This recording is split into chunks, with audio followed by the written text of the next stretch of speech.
Thanks for inviting us in at 6 o'clock, and we begin tonight with our Indiana Fever. Their Game 3 battle against the Las Vegas Aces tips off in 90 minutes over at Gainbridge Fieldhouse. The Fever need 2 wins to reach the WNBA Finals. We've got live team coverage for you tonight. Samantha Johnson is with fans at a pregame party. You'll hear from Sam in a moment, but let's begin our coverage tonight with Rich Nye. Hey, Rich.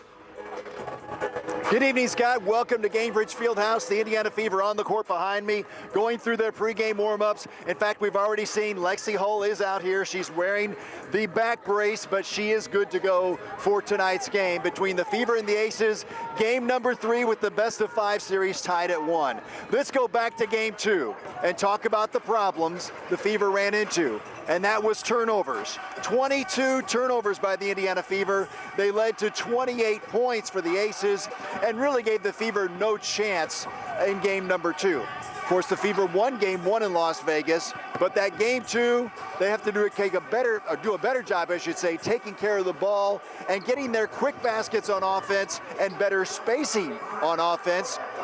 Let's hear from the players. Limited live turnovers. That was like they didn't really cause turnovers for us. We were just being loose with the ball a little bit and not executing that on a higher level that we normally do. But game 3, we're gonna make sure we take care of the ball and limit them to easy transition points and making sure we just take care of the ball. I think a lot of that is our spacing. I think we need to get a lot better spacing, open up the floor a lot for us, and then we can get the ball inside. We can set better ball screens, turn the corner. So I definitely think just us focusing on the offense and just making sure that we're spaced no matter what's happening on that floor is going to be beneficial for tomorrow. You have to be able to withstand, a knock. A punch in the face, you got to be able to withstand that, but their runs can't be as significant as they were. And then the execution piece of it. So compounded, on top of where we just were kind of lethargic and didn't have the energy that's necessary, we didn't execute.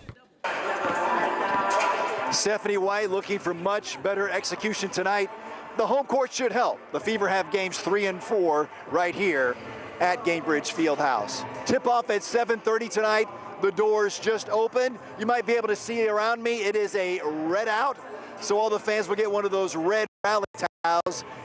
Lots of red in the building tonight, and hopefully a W for the Fever. If they could win 2 home games now, they would head on to the WNBA Finals if they can win these next 2 games tonight and on Sunday. Hey, most of the fans are still outside, and that's where we find Sam Johnson. Sam, what's going on with the pregame party?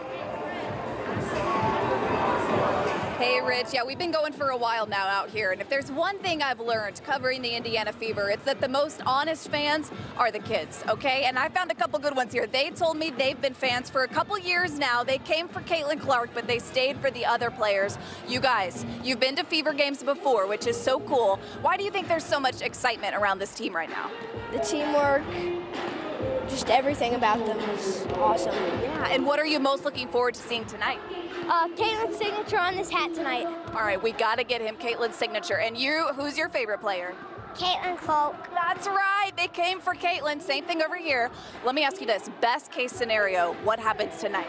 We win. We win? Mm-hmm. What do you think the score might be? Maybe like 190.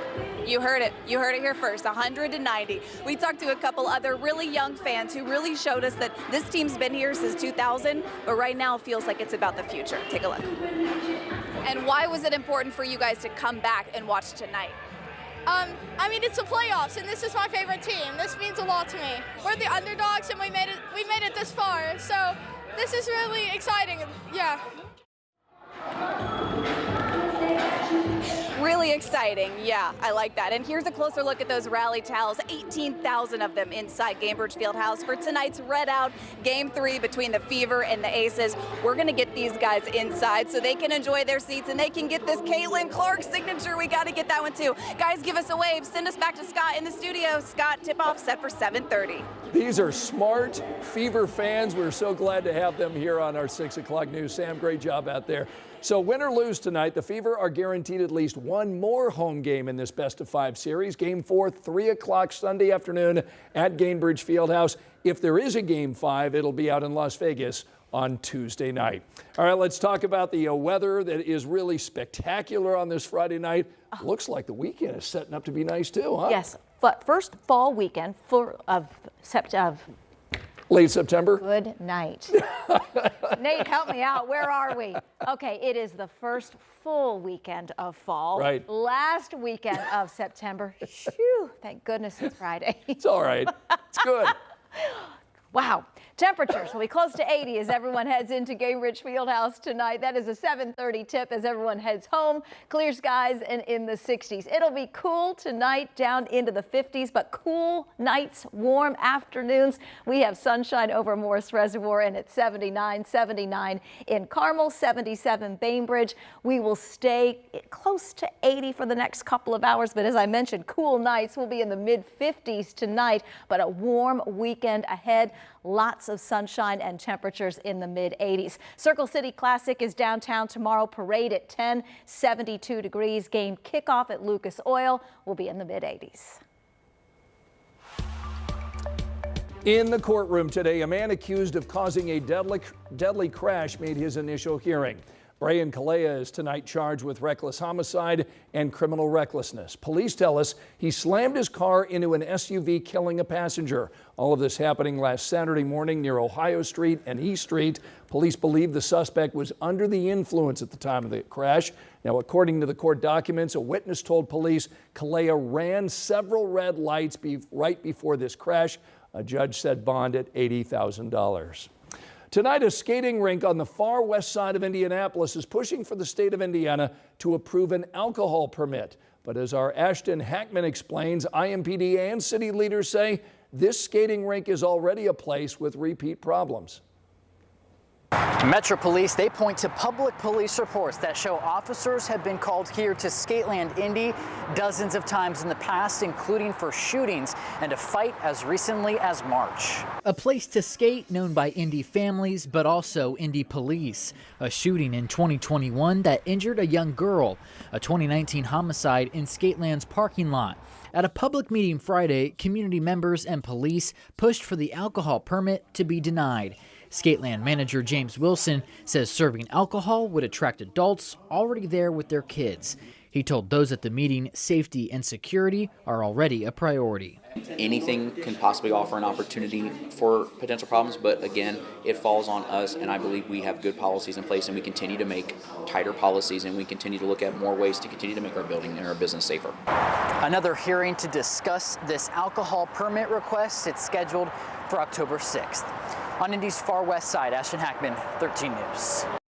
IMPD has arrested a 19-year-old man in connection to a triple shooting last weekend. This is the second person arrested in this incident. The gunfire erupted around 11:30 Saturday night near 56th and Georgetown over on the northwest side. Police tell us officers in the area heard some gunshots. 3 people were shot. The 19-year-old tonight is facing 3 counts of attempted murder. Still ahead on this Friday night, a historic church on the east side of Indy could soon be demolished. We'll explain why one group says keeping the building standing could be a financial headache in the future. Angela?